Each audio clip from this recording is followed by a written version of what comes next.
Good afternoon, everybody. I want to welcome you to our latest and newest installment of Rainbow Inspirations. My name is Bria Kirkendall, and this is our monthly segment where we do a collaboration with AARP, Blue Ridge Pride Generations Plus, where we share stories of people in our communities who influence others and make a difference. And today we're being joined by Roseanne, Rosie Coates. Rosie Coates. And she is a native of Franklin, North Carolina, and she has also been a very important part of the LGBTQIA plus community, especially in Asheville. She is a 1974 graduate of Western North Carolina. She was a volleyball and basketball player, finishing number 4 in the nation. She has a BS in education. She's an Army veteran, a former North Carolina volleyball and basketball official, an ASA softball official, and has been volunteering and making a difference in her community since she was 12 years old. Rosie, did I get everything correct? Well, it was WCU. Did I? WCU. Not? You said WNC. My goodness. Western Carolina University. Yes. Catamounts. Thank you for correcting me, Rosie. I appreciate that. So thank you for joining us today. I want to start off just kind of looking back at your background. So we mentioned you're from Franklin, native of Western North Carolina. Right, Tell us about that a little bit. It was different, but it was fun. I mean, high school back then, of course, we had a great art teacher. Her name was Ms. Hemphill, Miss Jean Hemphill, and she had art classes like you wouldn't believe in the high school. So I could take 3 and 4 art classes while I was in high school, but I was also in the band. And that was and on the basketball team, and I was the first one to do that because you couldn't work it around. And my band director changed our practice time an hour later so I could go to basketball practice because I was the captain on the team and a starter. So I had a lot of things going on there, and I was a senior art award winner, and I really have always been proud of that. I did all the brochures and information and graduation, silk screened them by hand. We did it back then. We silk screened everything by hand. So you'd go into the art room and there would be things, brochures hanging all over the place on strings to dry. Wow. Oh, wow. And that was done silk screen. Silk screen like by t-shirts, hand. Like you do a t-shirt? Well, yes. Oh, right on. Yeah, and we would have a competition, and then the students would vote, and then whoever won, and then you had to do them all, and they helped you. So, fantastic. Right, but it usually was 500 to 1,000 you'd have to do. And we did them by hand, stapled them by hand. Everything was done. You touch, there was no let's take it to the printer and get it done and go back and get it in a week. It was, you did it 2 or 3 weeks beforehand and put it all together to get ready for that. So I had a great growing up, and I had horses, and I rode horses and competed with them. So when I went to Western, I had a choice of majoring in music or majoring in health and physical education. And I was supposed to interview with Dr. Trevarthen, who started the marching bands, really the competitive. And I went in the gym, and they were having the basketball tryouts, and I tried out for basketball, and I made it. The day before I was supposed to have the interview with Dr. Trevarthen, and he came in the gym hunting for me and asked me if I wasn't going to do it. I said, well, I'm on the basketball team. He says, well, that's that. You can't be on the band and be on the basketball team. And I said, why not? I did it in high school. And he just said, because we practice more than the basketball team. And they did. Oh, wow. Yeah, they've been number 1 in the nation, their marching band has, and it's because Dr. Trevarthen started the program at Western Carolina University. Yeah. Right on. Go Catamounts. Yeah, go Catamounts. So I got a degree in health and physical education with a specialty in health. And I had to teach, I was the first one at Western to teach a health class that I had to teach abstinence. And they told me I had to teach sex education, but they said, but you have to teach abstinence. That's all you can teach. And I was like, how can you do that? So every time a student would ask, and of course the boys would of course ask, well, how are we supposed to do this? We can't do it. I'll say, well, you have to have abstinence until you get married. Right. So I had to repeat that 20 times a class. I'm sure, especially with the age group of college, right? Right. And they I think, are more vocal then than they were now, because they had we lived in what would be called a redneck area. Uh-huh. So you had the good old boys were going to college, and then they were going to either, if they didn't get in NC State or something to do agriculture, they'd start at Western and transfer. So they were, they said what they thought. They didn't care, or football players. They just want to egg you, ag you and poke you and get a reaction out of you to see what would happen. And, I was just like, just practice abstinence. No, you have to share with me. You told me about you playing sports. Was it high school or college where you told me about your uniforms and how you would? Oh, it was college. At WCU before Title IX. Title IX was instituted in 1972. And our volleyball coach, Betty Westmoreland, who, God rest her soul, just passed away a few months ago. And Betty Peel was a volleyball coach, and Betty Westmoreland was a basketball coach.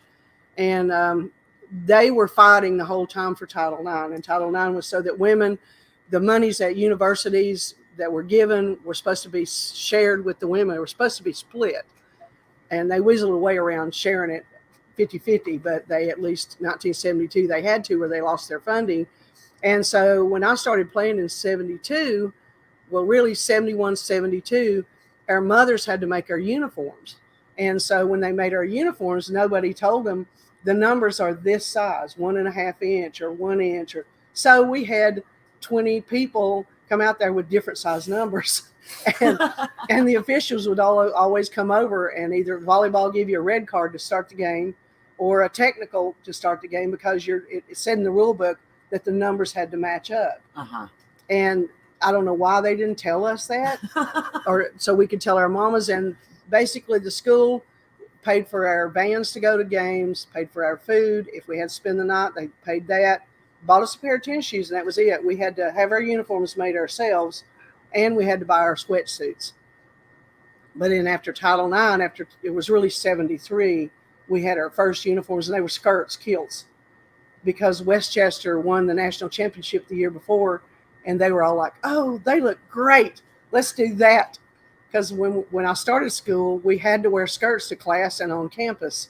You could only wear shorts or pants in the dorm, and they had a suit that you did PT in that was so stiff, it was starch. When you pulled it, it had a little skirt on it. It was one piece. You could stand it up in your room because it was so starched, and you'd have to open it up, and everybody was like this, so tight.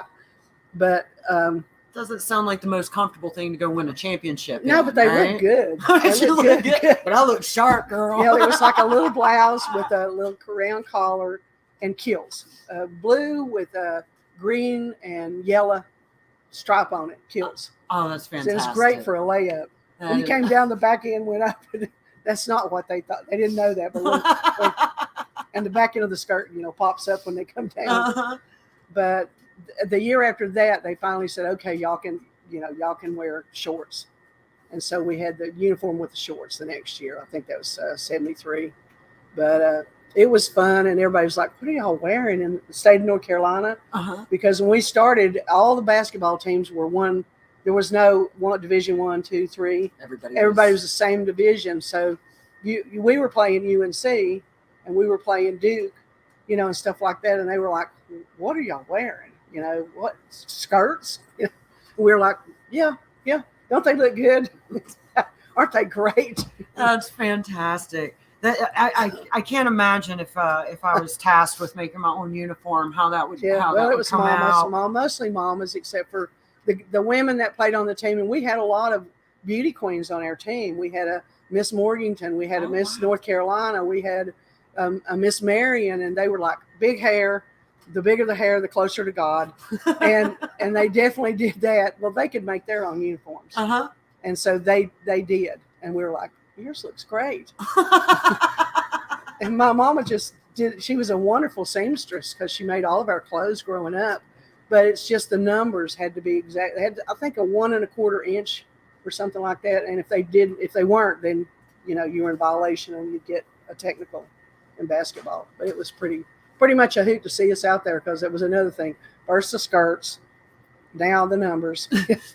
So when you got done at Western, is that when you came to the Asheville area? No, I went to Franklin and taught special ed for 3 years because the PE majors, all of them that came out, all the men got all the PE jobs, and all the women had to do something else and then coach.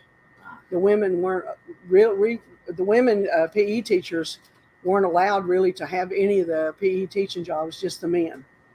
And that way they could hire more men and give them jobs. And some of them didn't even have teaching degrees at that time. They only had like 2 or 3 years of college and no degree.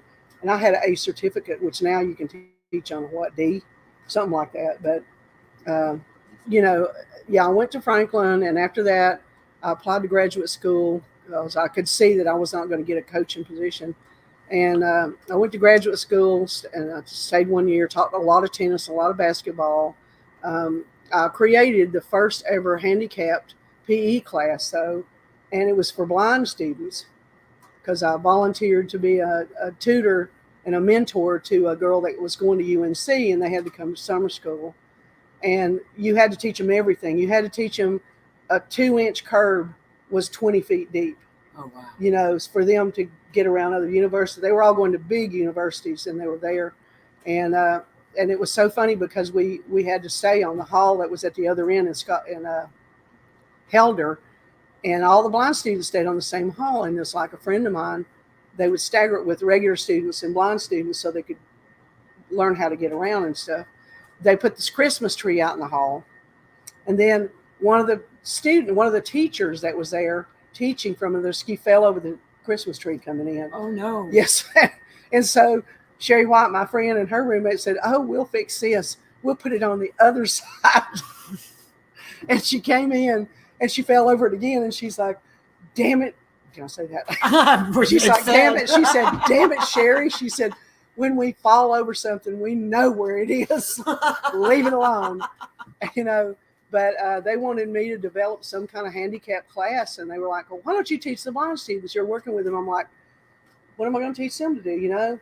And so we had a 4-lane bowling alley in Reed Gym, and so I said, "I'll teach them bowling." I started looking, and they have that thing where you put your hand on it, it goes down, and that tells you where to release the ball. And so I had them down on the floor, crawling down the alley, so they knew. Some of them never had seen in their life to have perception of where the alley was, how wide it was. And when you went down to the end, we had the old time where you had to push it down. Somebody sat there, pushed it up, put the pins up. And then when they knocked them down, you had to jump down and push the thing down and put the pins up again and then jump up. You had a person doing it in each line. And what was so funny was Dr. Hamilton, who was head of the Health and Physical Education Department. And Dr. Ray was my advisor over this. And Dr. Hamilton was like, stuck his head. He says, "Miss Coates," he said, "what are you doing?" And they're all butts up, going hand over hand down. I said, "I'm teaching them what a bowling alley feels like." Yeah. And he was like, "Oh," he said, "this is for Dr. Ray's class, right?" And I said, "Yes." And he was like, "Okay." That's fantastic. And with bowling, the first, one of the things I was thinking, being sight limited, being able to hear that ball and the crash, you still get the satisfaction of knowing and that. they got up to, not nobody scored any 10-pinners, but they got up to 20 and 30, in scores. Awesome. But they were, as soon as they heard it crash, they knew they'd hit it. So and exciting. And it was so exciting for them. They were just like, we never ever thought we'd do this. And now, when I drove for Mountain Mobility, I would drive the adults who were going over the bowling alley that were sight impaired. They were going, it's a league that they have now. So, everything that you start little works to something big if it continues. Especially if it's something that everybody thinks, "Oh, that'll never work." That'll not work. That's what you got to push to make it work. Well, speaking of starting little and working yourself up, you were pretty little when you started volunteering in community. And how did that begin for you? What sparked your interest there? Mrs. Montgomery, who was over the Red Cross in Franklin, we had a flood at the bottom of Town Hill, and it flooded from the Tennessee River all the way to the bottom of Town Hill. There was like 8 feet of water up. And so Mama took me with her to help volunteer for the Red Cross. And Ms. Montgomery said, "Do you want to help me?" And I was in Brownies and Girl Scouts. So I said, "Sure." So she had me making sandwiches and had me taking them to the bottom of Town Hill to give out to all the rest of the people working, the firemen, the policemen, volunteers, everybody. And that just kind of, my mama had taught me that when we would eat Thanksgiving and Christmas, the family that mowed our yard, helped around the house, did, you know, we would eat and Mom would fix them plates. And she said, let's go, Roseanne, let's go take Jimmy Mac, his brother and Mama, their food. And of course I was little and I would say, why do we have to do this? I don't like doing this. Why do we have to do this? She'd say, if you have more, you share. So I learned it from her, but Ms. Montgomery started me in, you know, the Red Cross, and I became a water safety instructor with the Red Cross. I worked at Pisgah Girl Scout Camp. I went to Pisgah Girl Scout Camp with Mama Bear and Papa Bear, Mr. and Ms. Harwell, the band director.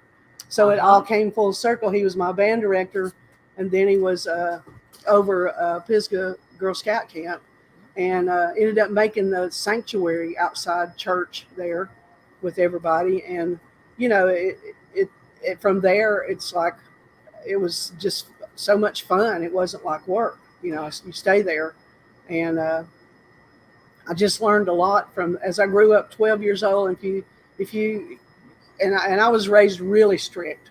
I didn't even know that the radio had another channel except Franklin until I got to Western at 19 years old. Yeah, because I didn't change my mama's channel because she couldn't figure out how to change it. She had Daddy fix it, you know. So she was very constricted with Daddy, and so she passed it on to me. And you know, when I got to Western, I was this bug-eyed, wide-eyed freshman and didn't know anything, and quickly learned a lot of stuff. But I was just really not the typical college student, to say at least, not at all. But I learned it young, and ever since even when I was bartending, I'd see people that I'd work for, whether it was O. Henry's starting the auction for WinCap. And we did that because of Tommy Bartlett came home from California, and he had full-blown AIDS, and he was in a wheelchair, and he was my best friend from like 10 years before that, and he came home basically to die. And he got up on stage after we had the first show and said, you know, y'all, you don't know what this is, but I've got AIDS, and it's coming. Yeah. He said, they're running us out of California. If you don't own land, you're run out of every state back to your home state. And so we started doing that because there were nothing in Asheville to support him. So we had benefits. And I think the first one, believe it or not, was $669. And then Pete Moyle and Steve were like, can you believe that? Can you just believe that? And Bob Rodney was a big part of it. And like I said, when we had the auctions, people would take paintings or something off the wall in their house because they knew it wouldn't sell because it was worth too much. So they would buy it back. There we go. I love that as a contribution. That's a really good idea, actually. Yeah, you know, it is. And they would say, "How much more do you need to make your goal or whatever?" And then that's what they would purchase their own painting or their vase or whatever for. And it's like it was just a great turnover for the community. Absolutely, and that's really, it sounds like that's more what it was about. It was just community and and pitching helping in people. For a friend in need. Yeah, you know? we're having a benefit this weekend for a friend that his trailer burned his kitchen and his bedroom out, and we're going to do a benefit. Tell us more about that. Yeah, we're having a potluck at O. Henry's at 5:00, but we have it monthly, and it's just a regular old church social gathering type thing, and it's a lot of older people. And then we're going to have a benefit for a friend. His name's Andy, that his trailer got burned out, his kitchen and his bedroom. So we're going to raise money for him. And of course, everybody's bringing him everything he requested. We had a list, and we're just going to have a benefit and then give him the money to do with whatever he needs to do with. And it's what we do. And we've always done it ever since 1972. You know, we've done it since then, so we just continue it. It's a great way for us to look out for our community, though. And I'll tell you, those benefits are always fun. The ones that you're involved in, that you almost, it's just like a big family gathering, really. So it's really fantastic. And it's fun because we're on a little bit of the comedy side. We have several real pretty queens, and then there's us. You know, I'm doing Vestal Goodman, Looking for a City. So if you know Vestal Goodman, I think that's from gospel music, it's fun. It's a lot of fun. It doesn't take that long. Everybody's doing one number, but it's just a community thing. And I'll say Derek Boyd and Myron Moon are integral in that, letting us use their space. They also help buy the van that's here at Loving Food Resources. But it just gets everybody to come out, and it may be the same 30 people. I mean, sometimes that kind of benefit only attracts the same 30 people, but the same 30 people keep giving. So Yeah, that's what it's about. and clearly you're making a difference for those Right. 30 people. Sometimes it's one, sometimes it's 1,000. I think 30 is Right. a pretty good number, Right. myself. Right. Now, you mentioned Loving Food Resources. That happens to be where we are today. This is another place you volunteer. Right. Tell us about them and what you do here. Well, I don't volunteer in the space, but I do in the kitchen where they I think it shows on that paper, they fed over 2,360 people last year alone. But Brent Wyatt is the director, and he's a wonderful person, and he's comes from a restaurant family just like I do. And we have volunteers in the kitchen. And we took like Monday, we did the New Year's thing, and I had to cook 100 pieces of cornbread for the first time in my life. And but they cook on Thursdays. They cook for any big thing. They take 100 meals to Bartlett Arms Apartments. I don't know the names of everywhere they share them with, but now I volunteer over at 12 Baskets on Haywood Road. I take them their dog and cat food, which is donated from Loving Food Resources, and give to the homeless, and they give it there. Now they're becoming one of the overflow food that we make. They come pick it up, and they're a 501c. All these are 501cs, and they're it's a wonderful place. My friend Revel volunteers on one Saturday a month. They load food boxes. It's for hospice patients. Wonderful. But they don't turn anybody away. If they're in need, they'll give them one food box, and they just, every Saturday, my friend Michael Harney, he goes, loads his truck up, loads his car up, and goes to Hendersonville, takes people. He drives clients, and he's a wonderful person that I've known for 32 years. And they just, it's a big food pantry, and they're kind of overflow from Manna Food Bank. And if you want to volunteer, if you want to donate, you just get in touch with Loving Food Resources, and you'll be amazed at the people that are here and the people that have continually come and worked and volunteered over the years. And it's part of, it's in the Kenilworth Presbyterian Church at 123 Kenilworth. And just a little shameless plug for all of y'all spending time with us.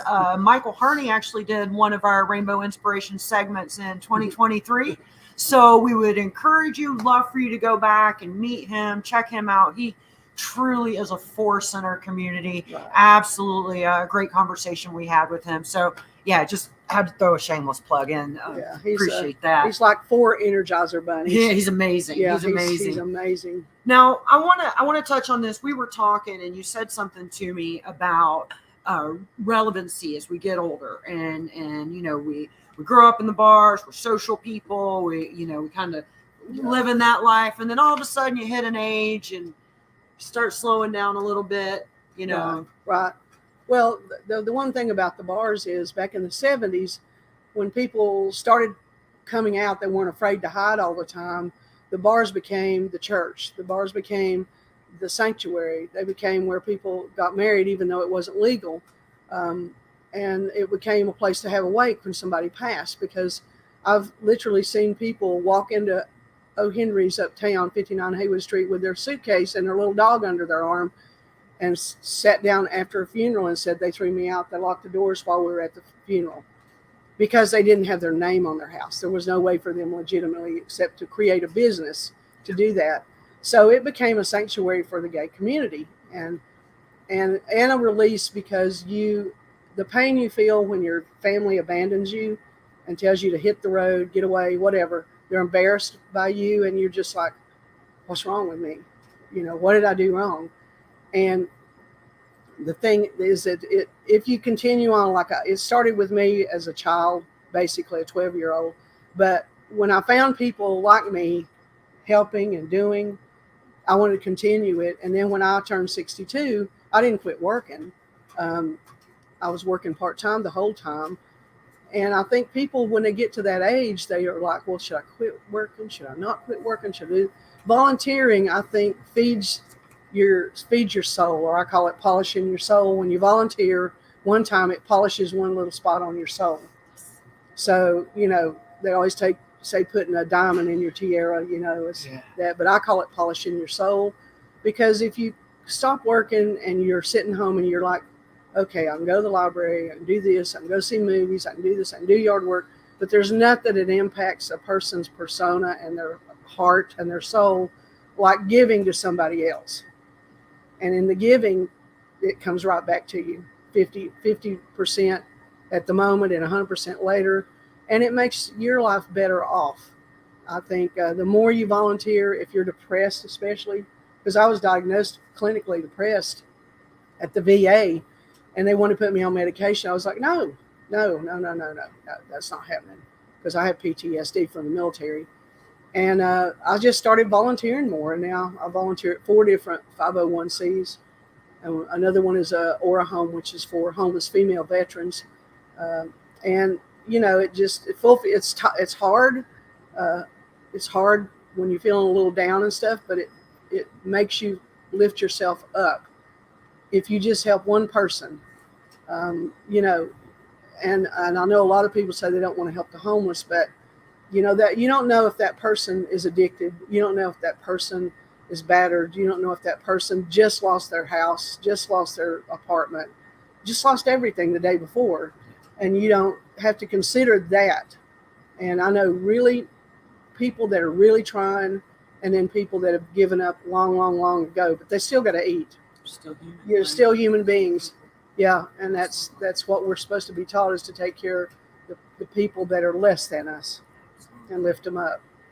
We're coming up on the end, but I want to make sure I get this in, and there's so much more. Rosie, we could do a 3-part special with you. I know we could.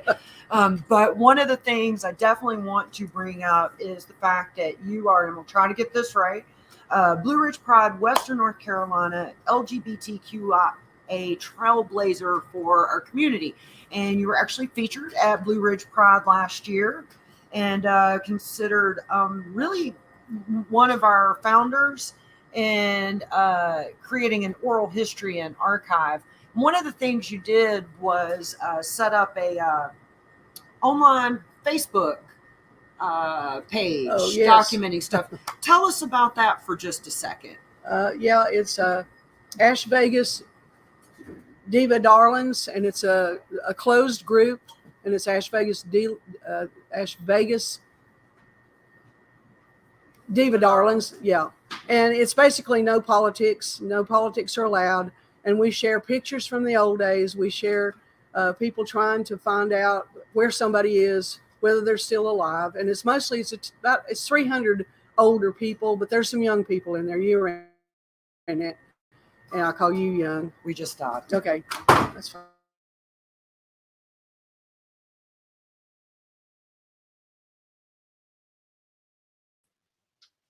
And there we have it, folks. Sorry about that unexpected pause, but I hope you enjoyed Rosie Coates as much as I did. Thank you for joining us, and we look forward to seeing you back next month.